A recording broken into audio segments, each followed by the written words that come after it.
Hey, ladies. Hello. Hello. Is Cookie sleeping? Oh, She's you heard her being name. busy, so she's in air jail for the moment. Air jail looks amazing. She's just gonna Feels have to comfy. be in air jail until she stops trying to chew my chair. So if y'all remember last episode, a couple of weeks ago, we talked about shadow work. We talked about what's it called? Hitting rock bottom. We talked about shame and vulnerability. And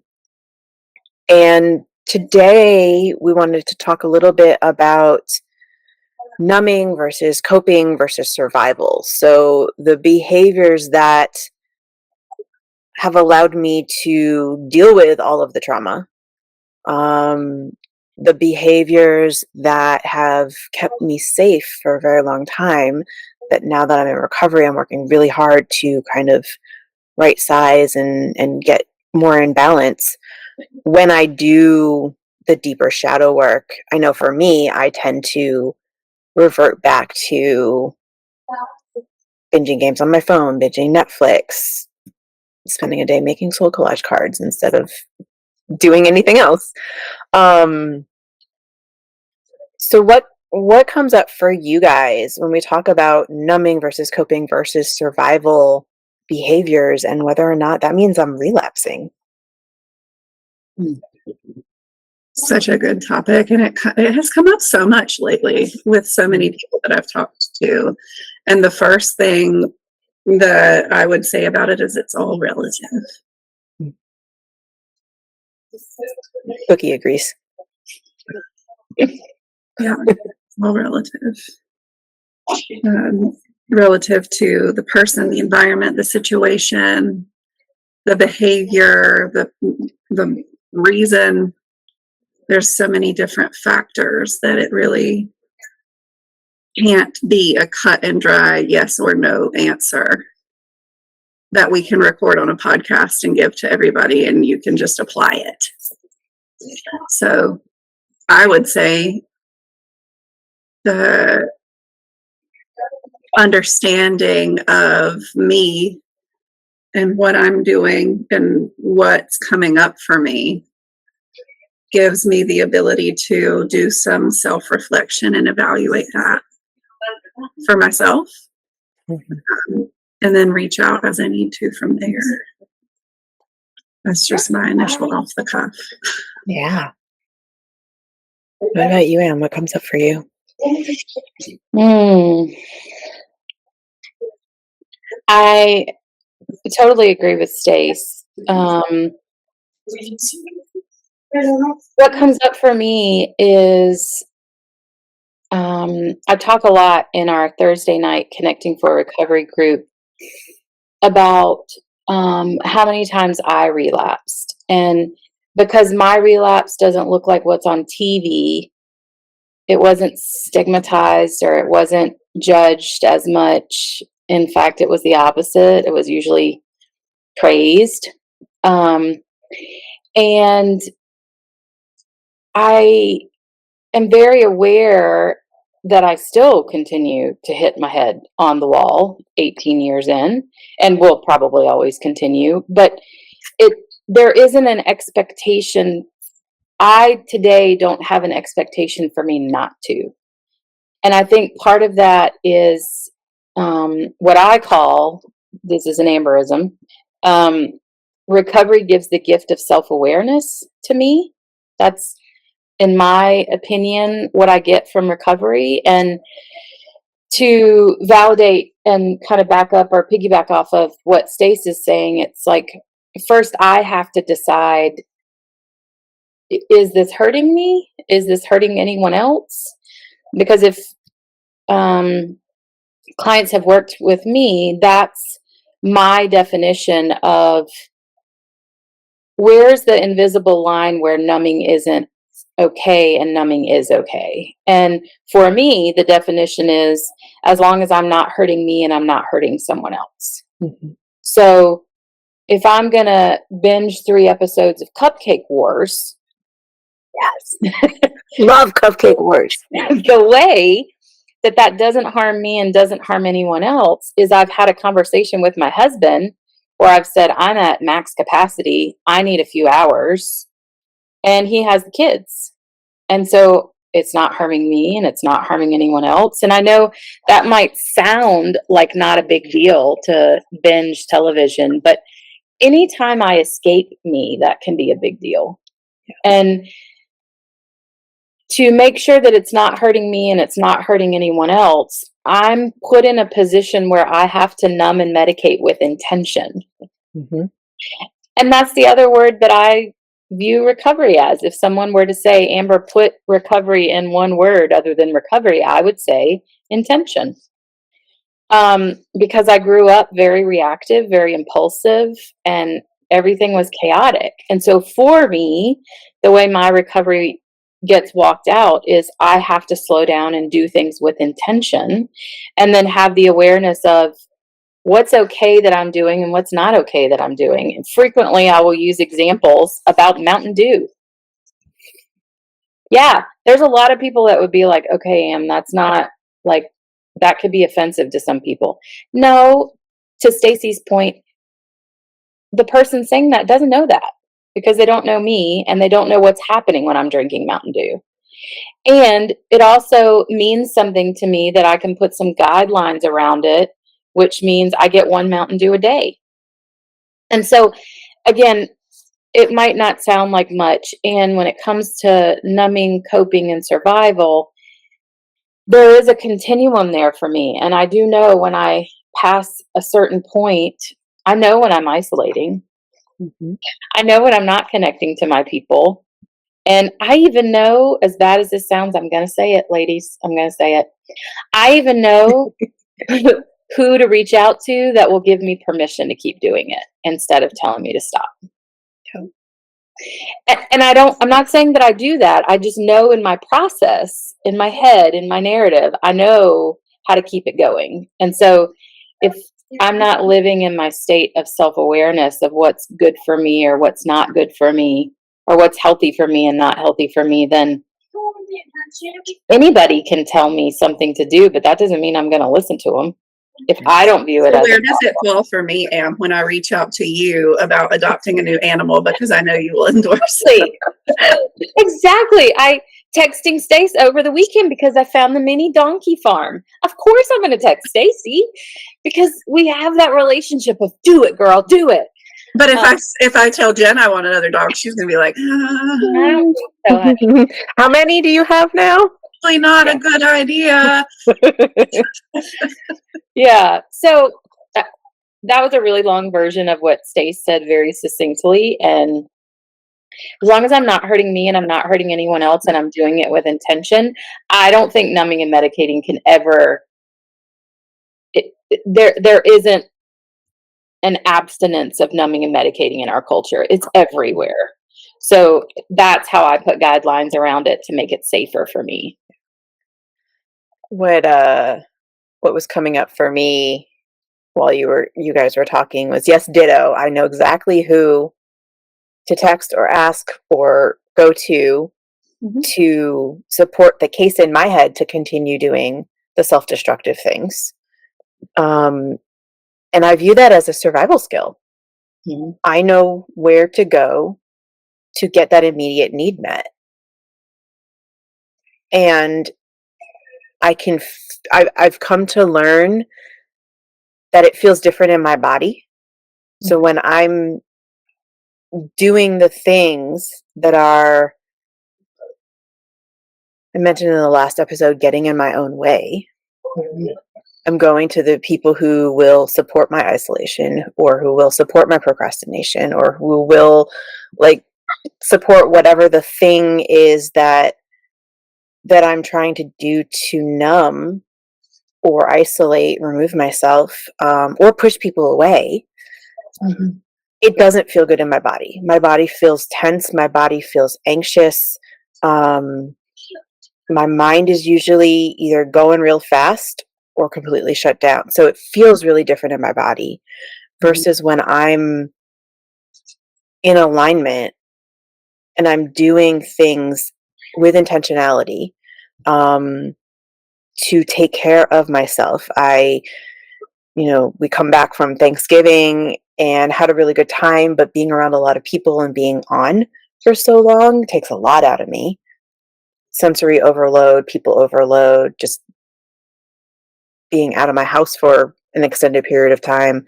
I need to intentionally shut down. Mm-hmm.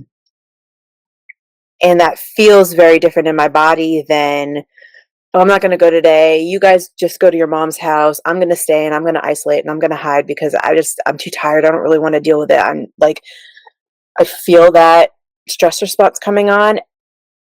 And of course, my husband's going to be like, yeah, sure, whatever. You take care of you, whatever you want to do.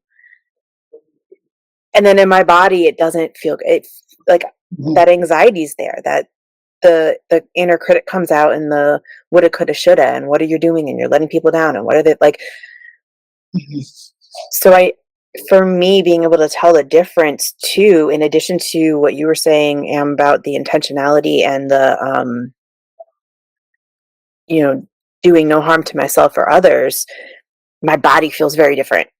Mm-hmm. The other thing that came up as you guys were talking was just had like this aha moment of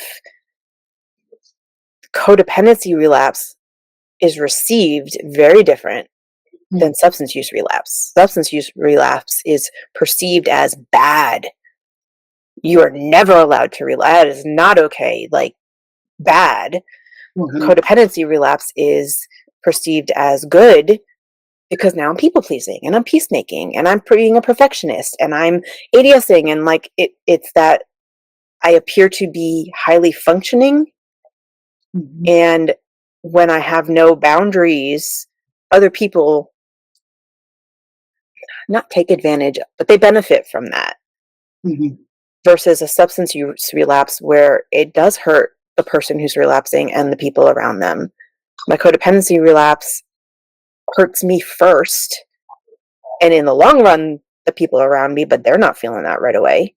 Mm-hmm. And just, I don't know why I never really thought of it in that way. So wondering if you guys have thoughts on that, because I also feel like that's part of, what you were saying, Stacey, of it really depends on the person and what that looks like. And yeah. Absolutely. And you're right about, in the substance use community and the treatment community, there are very different ways of viewing relapse or recurrence or return to old behavior, whichever language you prefer using. And it is because typically if somebody has found themselves in a treatment type setting for a substance use disorder, it means that that substance is creating harm in their bodies every time they use it. It is no longer able to be participated in a safe level. It is a harmful thing every time. And codependency is a harmful thing every time for the person that's participating in it, but it's less uncomfortable for the people around. Yeah. I think that's the big thing is it is approved or viewed as good because it's less uncomfortable for the people around, when really it's the difference between helping and enabling. When I'm doing things for someone else that they can and should be doing for themselves, it feels good to them because they don't have to do it, and it is still doing them harm. Mm-hmm. By taking away the opportunity for them to stand in their own power and take care of their own needs. So I think it's such an important topic because it is so relative to each person and what my journey is, what my history is, what my flavor of numbing and medicating might be. And I love the consideration of intention with it because and the body, because it is so much about, I think about even just this week, we're coming out of a holiday. We've got all sorts of holiday things coming up in the weeks to come. And I need to be overnight in a hotel on Thursday for some holiday events coming up on Friday. Mm-hmm.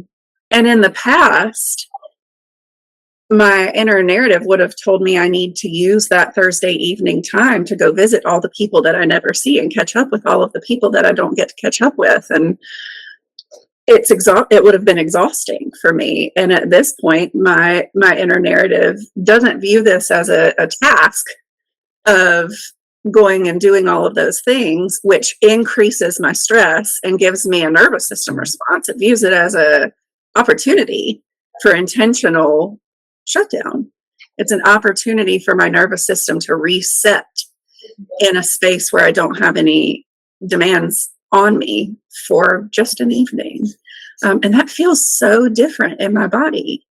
You know, when I think about what is showing up for me when I'm in survival, a lot of times I may not know it until retrospect because I'm just reacting, and I might not recognize what I'm doing until looking back and then seeing, oh, when I am numbing and medicating, sometimes I do have insight into that, but it doesn't put me in a place in my body that feels good. It puts me in a place in my body that feels nothing. Versus if I'm just using something for coping and for managing my nervous system and meeting my needs, I feel a sense of peace and calm about my choice, even if the behavior from the outside in looks the same. Yeah. Well, it's the difference between being embodied and dissociating. Yeah. And my body being a safe place. Like, we talk a lot in trauma work about my body being a safe place, physically and emotionally and spiritually. And when I'm abandoning myself and numbing, because that's what numbing is, I'm abandoning me because my body doesn't feel physically, emotionally, spiritually safe, I'm not actually taking care of me. But when I'm creating space in my body, in my world, it's coping, it's not numbing. I'm not shutting that off. I'm still connected between me and me. I'm not disconnecting. Numbing is disconnecting. Which is also what lets me know when I'm done. Yeah. And when it's okay for me to come out the other side versus when I'm numbing, I don't necessarily know when to be done because I don't feel anything. Well, and I don't know when to be done because numbing doesn't feel good. Like, it's not giving me the same relief that I want it to or expect. I always need more of it. Mm-hmm. And whether that's a substance or whether that's hiding in my bed under the covers with an audiobook and doing games on my phone, like, I always need more hours of that. It's never enough. Versus when I'm intentionally saying, okay, I'm going to take 2 hours and I'm going to do this, I'm still connected to me. Yeah. And it feels restorative. Yeah. My nervous system gets the opportunity to realign itself rather than just stay in the stress response that was depleting me to start with. One thing that helps me, and I know we talk about this a lot, but being able to reach out to my safe people for some accountability also, when I'm not there's a lot of times when I'm not sure if I'm numbing or I'm coping, if I'm connected to me or if I'm not connected. Sometimes I need some external validation or accountability for that moment of just reaching out and saying, hey guys, I'm losing my mind and I need to just shut down. Like, help me figure out, am I trying to numb? Am I like, is this intentional? Am I hurting anybody? Like, being able to ask those questions and talk it out with your safe people as opposed to just trying to figure it out in my head. If I'm already in that kind of survival mode stress response, I might not have the capacity, the mental capacity to figure it out by myself. Yeah. Yeah. And if I'm feeling drawn to connect with somebody that I know is going to endorse my bullshit. Yeah. That's why group text helps, because you'll have Amber say, yeah, get another dog. Yeah, here, you want a donkey too? And then you'll have me and Amanda being like, are you okay? What's happening here? What do you need? Absolutely. Alrighty. Any questions on numbing, coping, surviving, how to tell the difference? Please reach out to us. Please reach out to the Healing Collective. Please reach out to your therapist, your recovery community people, your safe people. And we'll see you next time. Thank you, ladies. Thank you.